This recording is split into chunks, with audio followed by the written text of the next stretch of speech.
নমস্কার বন্ধুরা, কেমন সবাই ভালোই আছো? বিদ্যুৎ ব্লগে সবাই স্বাগত। তো আজকের ব্লগটা একটু অন্যরকম হবে। কেন অন্যরকম হবে? কারণ আজকে এসে নতুন জায়গাতে পিছনে দেখতে পাচ্ছ সব ভগবানদের মানে মূর্তি রয়েছে দেয়ালে। কী জায়গা, কোথায় এসে সব জানাবো, কীভাবে আসবে সেটা বলে দেবো। লোকেশনটা অবশ্যই দিয়ে দেবো, তোমার দেখে নিও। তো ছোট্ট দক্ষিণেশ্বর এটাকে বলে, আমরা নদীয়া জেলা। কেন বলে, কী জন্য বলে, সেগুলো সব শেয়ার করবো, তো অবশ্যই দেখতে থাকো। আরেকটা কথা, এই রকম সুন্দর জায়গা এত ছোট জায়গার মধ্যে হয়তো এর থেকেও ভালো হয়, এর থেকেও হয়তো আরও ভালো, অনেক ভালো হয়, কিন্তু এত সুন্দর ছোটোখাটো জায়গার মধ্যে এত সুন্দর মন্দির, মন ভরানো মন্দির আর অন্যথা পাবে না। একবার দেখে নাও, তবে বুঝবে। আর বলো কেমন লেগেছে এই মন্দিরটা, অবশ্যই কমেন্ট করো। আর যদি জানা থাকে কমেন্ট করে, আমি চাই দেবো। চলো শুরু করা যাক। আর এই হলো শান্তিপুরের সেই মন্দির। আমরা ঢুকছি, একটা করে সব দেখাবো কী কী রয়েছে এখানে। চলো, রাস্তা দিয়ে আবার আসা সন্ধ্যা হয়ে গেছে প্রায়। তো এইখান থেকে শুরু, এই যে দেখছো সব এক একটা দেবদেবীর সব রিলি রয়েছে। ওই যে ওখানে বিষ্ণু বসে রয়েছে, ওই একদম শেষ অবধি। হ্যাঁ, এই যে মাটির কাজ খুব সুন্দর করা হয়েছে।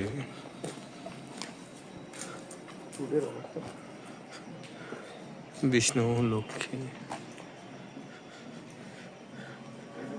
আসলে শান্তিপুরের মধ্যে যে এরকম একটা সুন্দর মন্দির আছে এর ভাবনার বাইরে। এটা ওইখানটায় মেন মন্দির, এটা পাশে থাকার জায়গা হয়তো।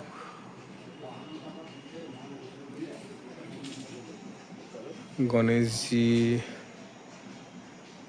মা লক্ষ্মী, এর ওপরেও তাই রয়েছে।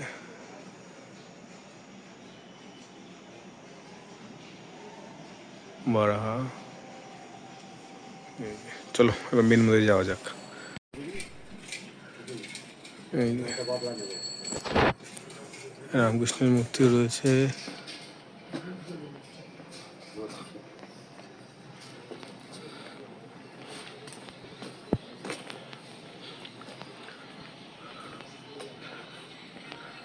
এটা কিন্তু সচরাচর দেখা যায় না এরকম মন্দির। আমার এখানে প্রথমবার আসা, সেই হিসাবে বলবো মানে দেয়ালের মধ্যে।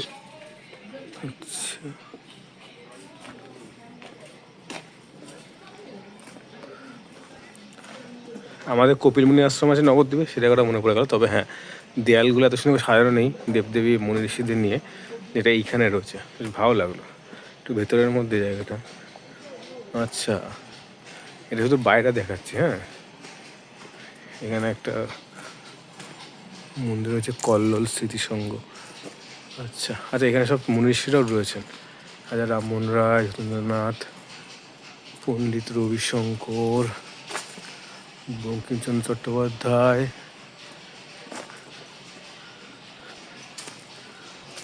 সুভাষচন্দ্র বোস, আচ্ছা যামিনী রয়, কবিগুরু, দেশবন্ধু। আমি মনে হয় এটা ভেতর ঢুকে গেছি, যেটা পুরো অন্ধকার ফাঁকা। এটা মনে হয় বিদ্যাসাগর, তাই না? হ্যাঁ। তো এর বাইরেটা, এখন ভেতরে ঢুকবো। ভেতরে অ্যাকচুয়াল মন্দির ভেতরে রয়েছে এবং সুন্দর কালী মূর্তিও রয়েছে। তবে জায়গাটা একদম নিরিবিলি জায়গা, তো পুরো পাড়ার মধ্যে, তো যার জন্য একটু ঢুকতে অসুবিধা হয়েছে। গুগল লোকেশন দিয়ে দেবো, তোমরা দেখে নিও। আর স্টেশন থেকে খুবই সময় লাগবে, যেখানে টোটো ধরে আসলে হরিপুর বললেই হবে। চলো ভেতরে যাওয়া যাক। ভালো, কারণ তাহলে এই চারিদিকটা ভালোভাবে দেখা যাবে। চলো এক এক করে দেখা কী কী রয়েছে। ছোটো বাগানও রয়েছে সামনে। হ্যাঁ, আর এই হচ্ছে মন্দির। দেখাও ভেতরটা, ওখানে যাবো। তো তার থেকে এই থেকে শুরু করি, ওই দিক পর্যন্ত যাবো। কী কী রয়েছে এখানে সেগুলো সব দেখাবো। অ্যাকচুয়ালি আমার এই মনে হতে যেটা ভালো লেগেছে, এই দেয়ালগুলোকে এত সুন্দর করে করা হয়েছে, গোপাল থেকে শুরু করে মানে গৌরাঙ্গ, আশেপাশে অনেক কিছু। তো সেটা সব থেকে ভালো লেগেছে। আর সব থেকে ভালো লাগছে সত্যি কথা বলতে, এই টেরাকোটার কাজগুলো এত সুন্দর করা হয়েছে, বিশ্বাস করো, মানে না দেখলে বুঝতে পারবে না।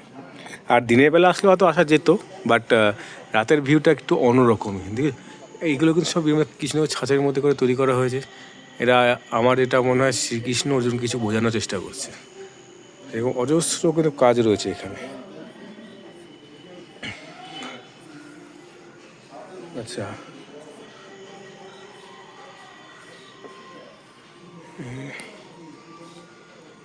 এইখানে বাড়ির পাশে ছিল বুঝতে কোনোদিন জানতে পারিনি, একজন সোর্সে জানতে পারলাম। মানে এখানে আসা একবেলা ঘোরার জন্য কিন্তু পারফেক্ট জায়গা।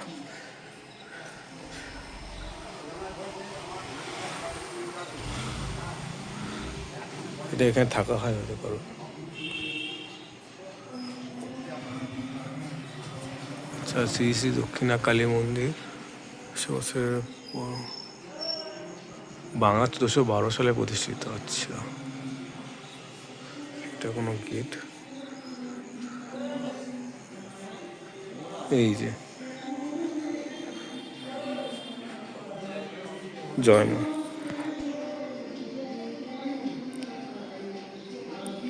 এই হচ্ছে মা। মায়ের দর্শন করতে তো আসা। জয় মা। মা গো, দেখো ভেতরে ঢুকছি না, কারণ আমি ঠাকুরে বেশি বিশ্বাস করি, যার জন্য আমি জামা কাপড় সব জামা কাপড় ভেতরে ঢুকেন ঠাকুরের জায়গাতে। এটা আমার একটা বাজে না, খারাপ ভালো বা যাই না, বাট আমার ইচ্ছা করে না।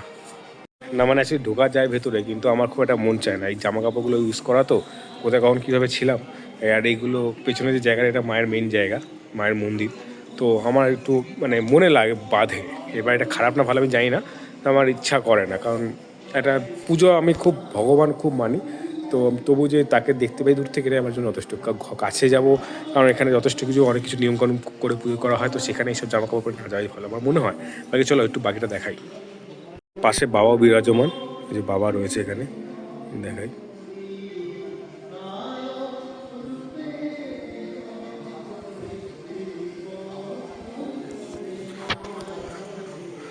চলো, এই এখানে বাবা রয়েছে, জয় বাবা।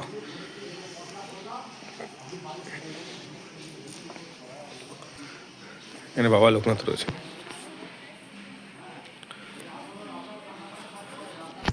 আর বাগানটা খুব সুন্দর করে সাজানো হয়, যেটা বলতেই হবে। চারিপাশটা ওগুলো যাবো, চলো এখান থেকে শুরু করি। এই দেখো, মানে এখানে দিনের বেলা আসলে একরকম, রাতের বেলা আসলে একরকম, কিন্তু আমার রাতের বেলা এসে মনে হচ্ছে না ভালো কাজ করেছি।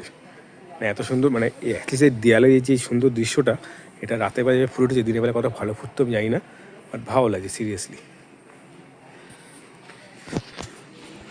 এটা আমার ঝর্ণা রয়েছে এখানে, খুব সুন্দর করে সাজানো হয়েছে। ছোটোখাটো জায়গাটা এত সুন্দর। আচ্ছা, আমার দেয়ালের কাজগুলো এতটা চোখে লাগছে না, মানে কি বলবো।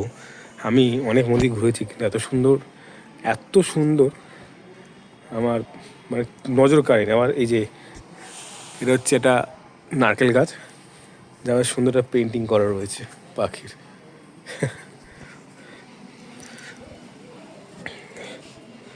তুলসী মন্দির যে আমাদের মায়েরা দেন, শিব পার্বতী।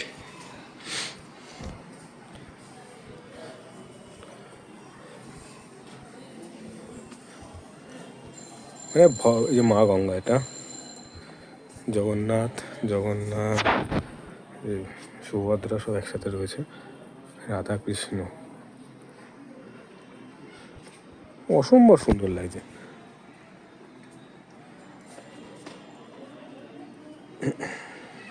গণেশজি, মা লক্ষ্মী, মা দুর্গা।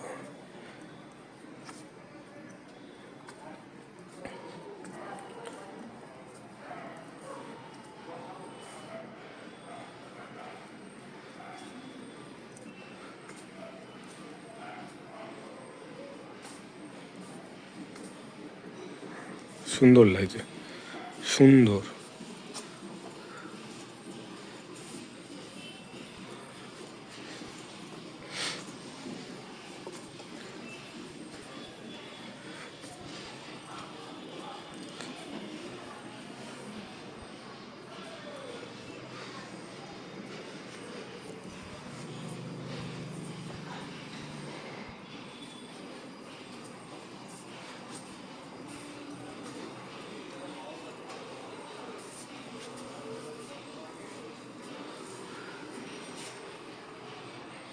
মানে এইখানে চারিদিকে যেভাবে জায়গাটা মেনটেন করা রয়েছে, সবার মন ভালো হয়ে যাবে আসলে।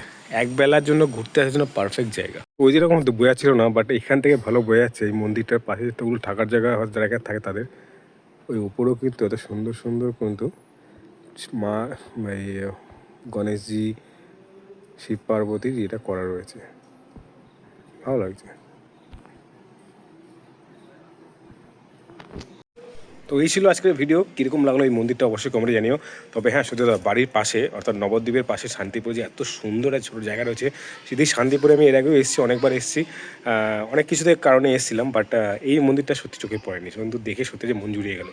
বাকি তোমাদের কেমন লাগলো অবশ্যই কমেন্টে জানিও। তারা দেখা পরের ভিডিওতে অবশ্যই সঙ্গে থেকেও আরও নতুন জায়গায় যাবো, সেগুলো জানতে হলে চ্যানেলটাকে সাবস্ক্রাইব করে রাখতে হবে। টাটা।